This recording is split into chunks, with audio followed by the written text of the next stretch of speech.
الحمد للہ رب العالمین والصلاة والسلام علی سید الانبیاء والمرسلین اما بعد فاعوذ باللہ من الشیطان الرجیم بسم اللہ الرحمن الرحیم۔ الحمدللہ پروگرام الفرقان کے تحت مختلف عقائد پر بیان ہو رہا تھا اور عقیدے کی پختگی کے لیے بعض چیزوں کے بارے میں ہم نے تفصیلی کلام کیا تاکہ جو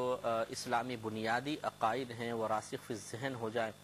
اور انسان یہ بات اچھی طرح سمجھ لے کہ جو عقیدہ ہمیں شریعت نے دیا، جن چیزوں کا تصور ہمیں دیا، وہ باقاعدہ حسی چیزیں ہیں۔ ایسا نہیں ہے کہ وہ صرف ڈرانے کے لیے ایک تصور پیش کر دیا گیا ہو۔ تو جیسے ہم بچوں کے لیے ایک تصوراتی کہانی وضع کر لیتے ہیں، ایک تصوراتی کردار بنا لیتے ہیں، جی بابا آ جائے گا، فلاں چیز آ جائے گی اور بچہ ڈر جاتا ہے، حالانکہ اس کا کوئی خارج میں بعض اوقات ایسی چیزوں کا وجود نہیں ہوتا، ہم فرضی چیز بنا لیتے ہیں۔ تو جنت دوزخ وغیرہ یا احوال آخرت جتنے بھی ہیں یہ کوئی فرضی چیزیں نہیں ہیں۔ ایسا نہیں ہے کہ اللہ تبارک و تعالیٰ اور اس کے رسول کریم صلی اللہ علیہ وسلم نے محض ہمارے قلب میں خوف پیدا کر کے ہمیں کرپشن سے بچانے کے لیے، گناہوں سے بچانے کے لیے، ناجائز امور سے بچانے کے لیے یا اچھے کاموں کی یا اچھے عادات کی طرف مائل کرنے کے لیے کوئی فرضی چیز بنا کے پیش کر دی ہو، ایسا نہیں ہے، بلکہ باقاعدہ ان کے حصے وجود ہیں اور ان چیزوں کے بارے میں تفصیلی کلام یہ ظاہر کر رہا ہے اور مختلف پہلوؤں سے کیا جانے والا کلام ظاہر کر رہا ہے کہ بالکل ان کا حصہ وجود ہے۔ ایک تصوراتی شے کے لیے اتنا تفصیلی کلام کوئی بھی نہیں کرتا، نہ کیا جاتا ہے۔ لہذا جہنم اور جنت کے بارے میں یہی عقیدہ خصوصی طور پر رکھنا چاہیے کہ یہ وجودی چیزیں ہیں۔ جنت اللہ تبارک و تعالیٰ کی رحمت کا مقام ہے اور دوزخ اللہ تبارک و تعالیٰ کے عذاب کا مقام ہے۔ ہم جنت کے بارے میں گفتگو کی، پھر جہنم کے بارے میں تفصیلی کلام کر رہے تھے۔ پہلے آج میں آپ کی خدمت میں جنت و دوزخ کے تخلیق کے بارے میں دو حدیثیں انشاءاللہ عرض کرتا ہوں اور پھر ہم جہنم کے احوال کی طرف دوبارہ آئیں گے۔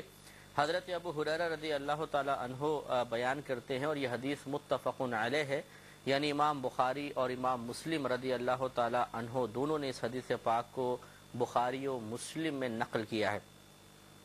یہ کہتے ہیں کہ نبی کریم صلی اللہ علیہ وسلم نے ارشاد فرمایا کہ ایک مرتبہ جنت اور دوزخ کے درمیان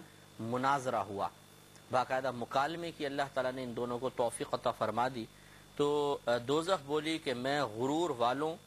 اور جابروں کے لیے خاص کی گئی ہوں، یعنی میرے اندر بڑے بڑے بادشاہ، بڑے جابر لوگ، دنیا میں حکومت کرنے والے، دوسروں پہ غالب آ جانے والے لوگ ہیں۔ اس نے تکبراً یہ کہا۔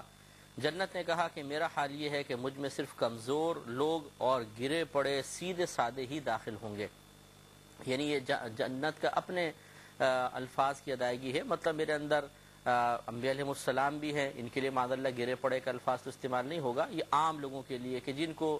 دنیا کے اندر لوگ کوئی اتنی زیادہ اہمیت نہیں دیتے، سادہ لوگ، تو انبیاء علیہ السلام یعنی سیدھے سادے لوگوں میں انبیاء علیہ السلام، سادہ لوگ، سادہ فطرت لوگ،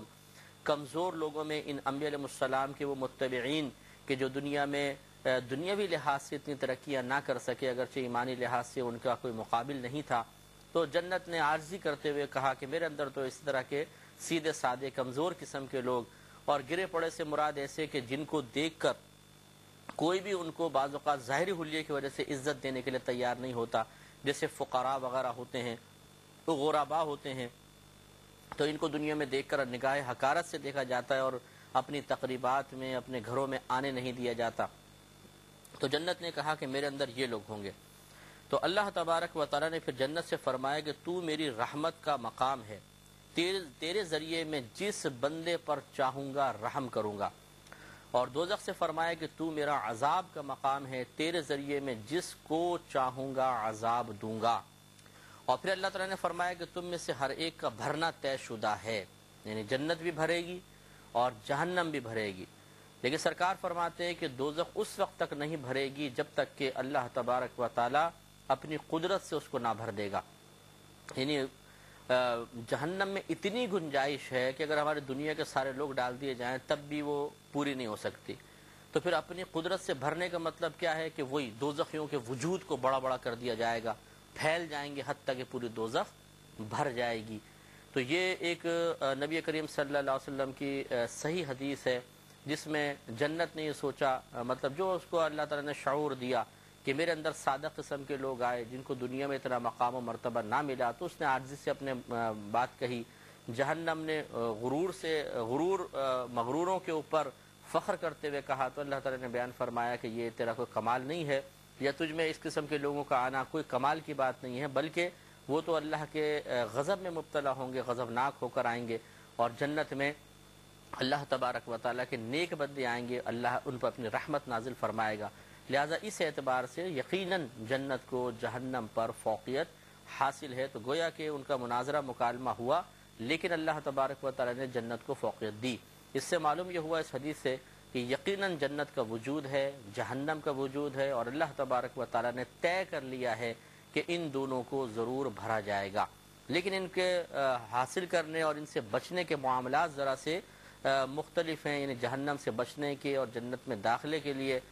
میں بہک سکوں یہ مجال